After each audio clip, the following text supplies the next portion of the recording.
Hello and welcome again to this channel Culture in Quarantine. In this opportunity, we are going to talk about habits from different subcultures in quarantine.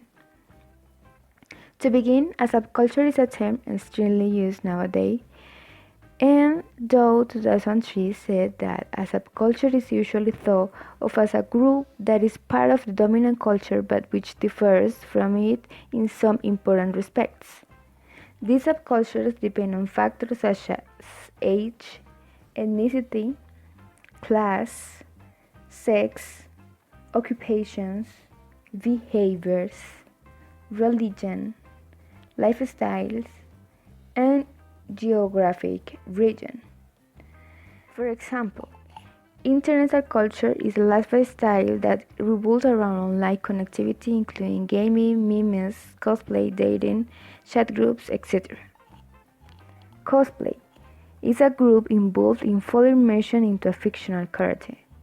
And finally, skaters, which is a movement of teens and adults who enjoy skateboarding.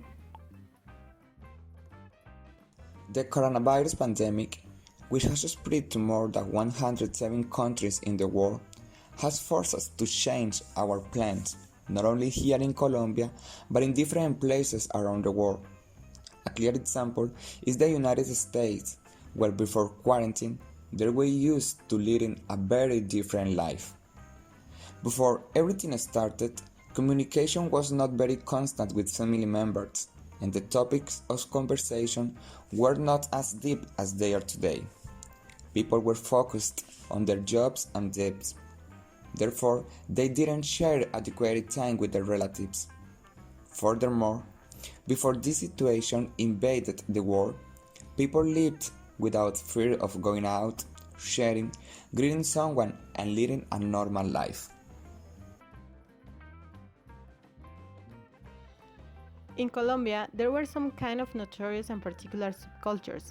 The first subculture is the coletos champetudos, who has a perfect tan and surfing tattoos and wear fluorescent clothing. These people used to go a lot to beaches and parties in which music from Mr. Black and Kevin Flores were played. Another one is the gomelos, who have a really weird Spanglish language and have dollars in their wallets just for showing off. These people used to be unbearable and racist, and they talk like they know everything.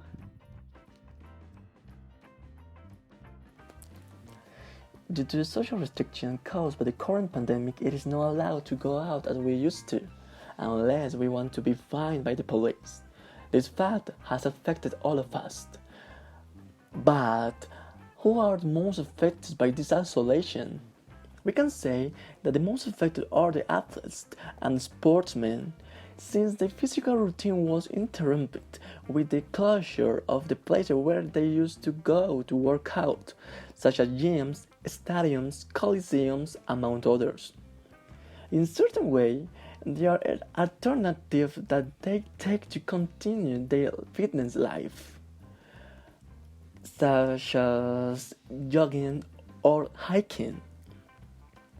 On the other hand, the gamers who don't have internet connection are affected too, cause like the previous case, those people usually meet in specific places to play duels of their favorite video games such as LoL, League of Legends or Minecraft, and now they cannot.